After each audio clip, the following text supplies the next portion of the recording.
Mumbai police की cleaning up हो रही है और मुंबई पुलिस हाँ के वो तो साथ संबंध को वो समाप्त करने की प्रक्रिया है।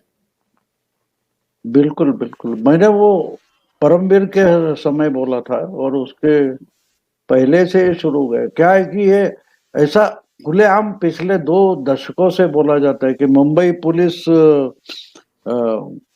क्या बोलते हैं उसको, दाऊद के प्रभाव में है, ऐसा बोला जाता है। तो मुझे लगता है कि ये सब जो चल रहा है वो इतना आसान नहीं है। और देखो ये मामला कितना 93 का मामला है, 29 साल पहले का मामला निकाला है। तो वो 29 साल पहले का भी है।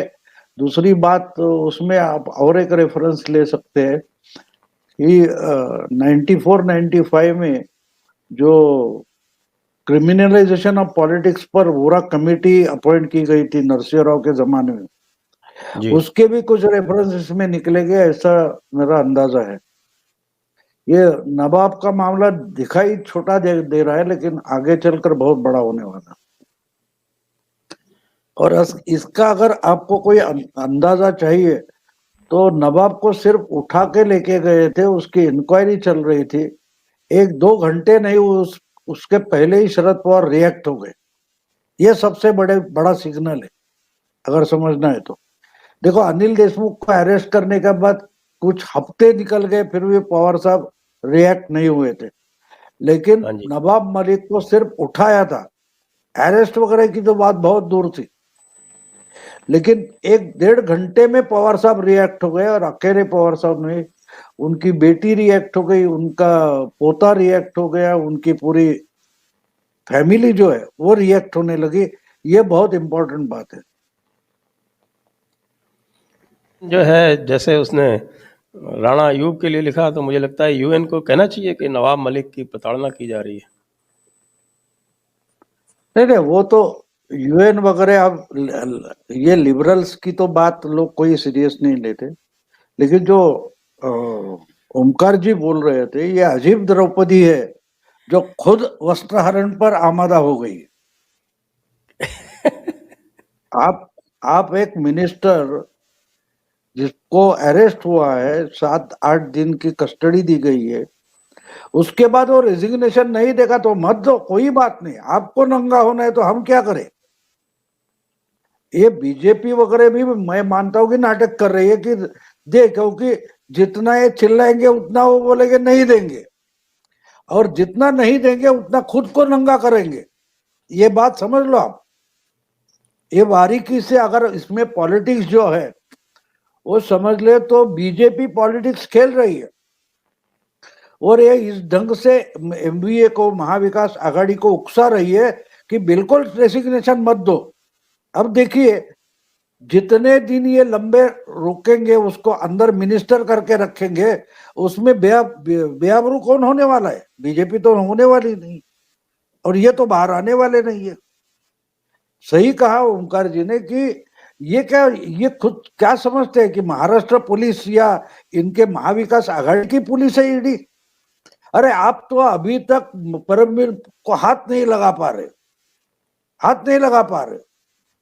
और जिसको नारायण राणे को अरेस्ट किया तो उठा के ले गए और ताबड़तोड़ उसको जमानत देनी पड़ी। उसके बेटे को उठाया, उनको भी 4-5 दिन के बाद जमानत देनी पड़ी। परमवीर का तो अभी इंक्वायरी भी रोको, इंक्वायरी भी रोको। यानी पहले तो बोला था इसको हाथ नहीं लगाना, फिर बोले थे हाँ ठीक है तुम एफआईआर दर्ज करा है तो इंक्वायरी करो, लेकिन आप चार्जशीट नहीं दाखिल कर सकते।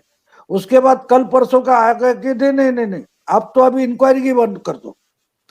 तो जिस ढंग से महाराष्ट्र पुलिस चलती है, क्या उस ढंग से ये समझते कि ईडी चलती है? बिल्कुल नहीं। ईडी पूरी तैयारी से काम करने निकलती है, पूरी तैयारी से निकलती है। इसलिए जब ये मामला आया था उस वक्त मैंने 11 नवंबर को, मेरे 2 श्रोता है उन्होंने मुझे फोन कर बताया कि आपने कहा था बिल्कुल वही हो रहा है। 11 नवंबर का मेरा वीडियो है, उसमें मैंने बोला था कि ये जो देवेंद्र फडणवीस ने जो कुछ पटाखा फोड़ा है वो बम है, लेकिन हमारा मराठी मीडिया उनका मजाक उड़ाता था, ये तो खोखला निकला वगैरह। तो मैंने बोला था इसकी बाती बहुत लंबी है, कितने मील लंबी है मुझे पता नहीं, लेकिन पटाखे की बाती जब जलते जलते जाती है, जब वहां फटने वाली जगह है वहां पहुंचने में शायद देर लगती है, लेकिन फटेगा तो बम फटेगा, और फटा।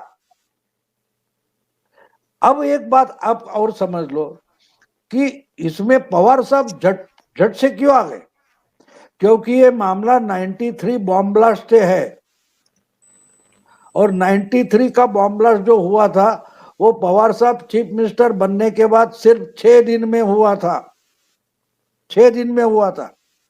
अब देखो ये बोल रहे कि ये लोग कुछ भी करो तो दाऊद से नाम जोड़ देते, मुस्लिमों को टेररिस्ट बनाते। मैं बिल्कुल सही कर रहे, लेकिन अगर मुस्लिमों को ही टेररिस्ट बनाना चाहते हैं बीजेपी वाली गवर्नमेंट, तो इसकी शुरुआत तो पवार ने की थी। 93 के बॉम्ब ब्लास्ट में दाऊद वगैरह के सबके नाम किसने लाए थे, कौन चीफ मिनिस्टर था उस वक्त? महाराष्ट्र में जो काम चला था इन्वेस्टिगेशन का, वो चलाने वाला चीफ मिनिस्टर कौन था? सबके सब मुस्लिम आरोपी पकड़े किसने थे? खुद पवार ने पकड़े थे। तो ये बोल रहे बीजेपी मेरी ही लाइन आगे लेकर जा रही है, लेकिन ये हमारी मीडिया के समझ में नहीं आ रहा है।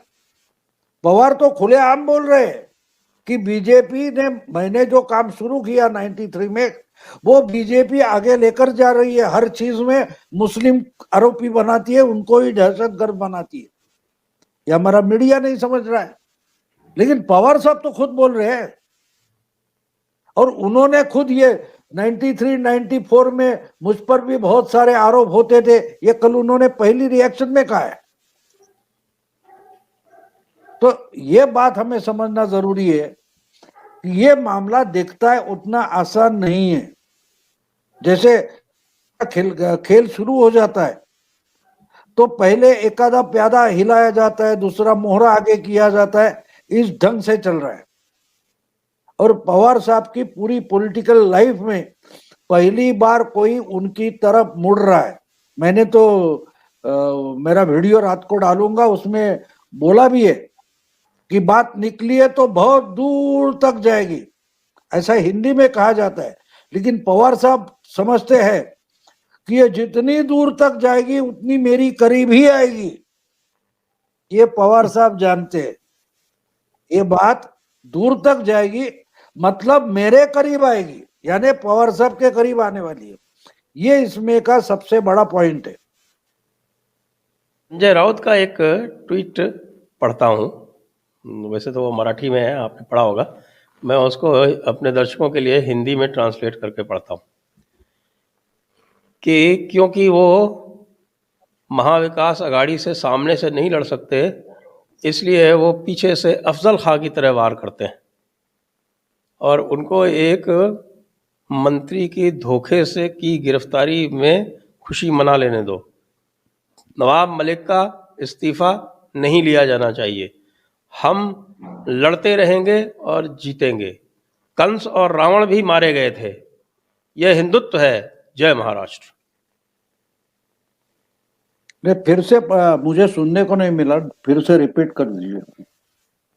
जी, मैं आपको कि क्योंकि वो महाविकास अघाड़ी से सामने से नहीं लड़ सकते, इसलिए वो पीछे से अफजल खां की तरह वार कर रहे हैं और उनको एक मंत्री की गिरफ्तारी में खुशी मना लेने दीजिए। नवाब मलिक का इस्तीफा नहीं लिया जाना चाहिए, हम लड़ते रहेंगे और जीतेंगे। कंस और रावण भी मारे गए थे, जय हिंदुत्व, जय महाराष्ट्र। अब इनको कंस कौन होता है, रावण कौन होता है, इसका भी पता नहीं है, तो इनके बारे में क्या बोल।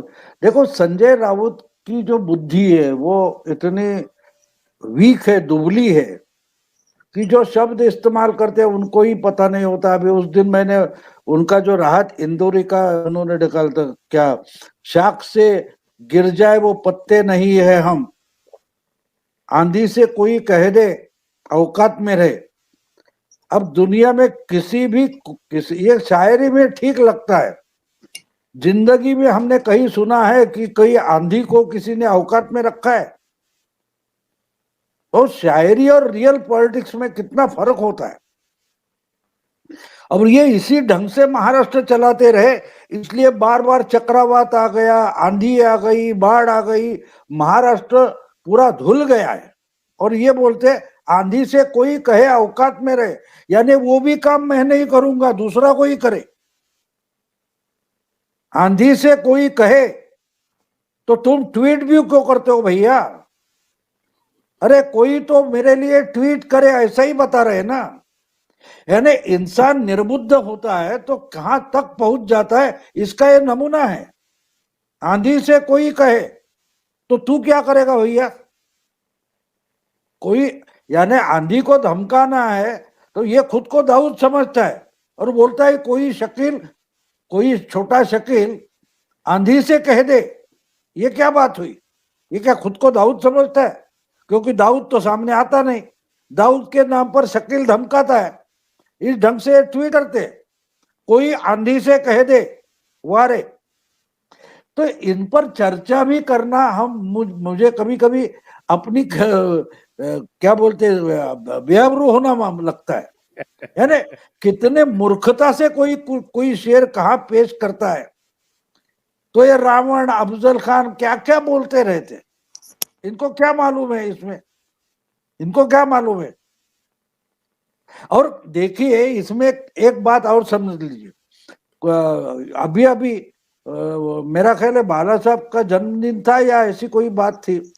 उस वक्त उद्धव ठाकरे ने बोला था कि मुंबई कर भूला नहीं है कि 93 में मुंबई के हिंदुओं को हमने बचाया है, शिवसेना ने।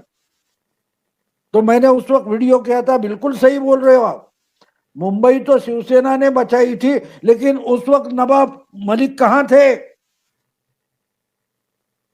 उस वक्त नवाब मलिक कहां थे? ये संजय राउत को समझ रहा है कुछ? एक तरीके से संजय राउत बोलता है भाड़ में गया मुंबई कर, हमको चीफ मिनिस्टरशिप चाहिए, इसलिए मुंबई कोई जलाएगा नवाब का आका आकर तो भी हम उसका सपोर्ट करेंगे। ये न बोल रहा है संजय राउत।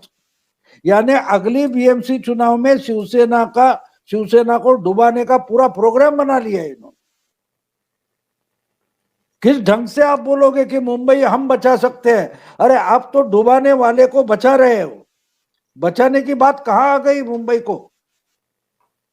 मुंबई को उद्ध्वस्त करने वाले को आप बचा रहे हो और इसलिए कहते हो, धमका रहे हो कि नए मिनिस्टर का रेजिग्नेशन, इस्तीफा लिया जाएगा। इसका मतलब साफ है, आम आदमी ज्यादा समझता है। जैसे ओमकार जी बोल रहे थे कि ये किसके लिए, देखो ये लोग आज भी उनका एक ऑडियंस है, जो ऑडियंस मुस्लिम तुष्टीकरण सुनना चाहता है। ये अभी भी नहीं समझ पा रहे 2014 में अगर मोदी जी जीत गए और 2019 में उनकी ताकत और बढ़ गई तो उन्होंने मुस्लिम वोट बैंक उध्वस्त कर दिए, पूरी ध्वस्त कर दिए, उसको ध्वस्त करने वाली हिंदू वोट बैंक बना लिए। अगर आप सब 15-17% की मुस्लिम वोट बैंक के पीछे जाओगे तो आप 80% की वोट बैंक जो है वो मोदी के लिए खुली छोड़ देते हो और फिर उसको हराने की बात कर रहे हो। और दूसरी बात, आपने जो ममता की छेड़ी थी, तो बराबर है, ममता की सलाह मशवरा किया कि भाई आपके दोस्त, आपके सहयोगी, आपके मिनिस्टर जब ईडी के रडार पर आ जाते और पकड़े जाते तो क्या करना चाहिए, जरा हमको गाइड करो।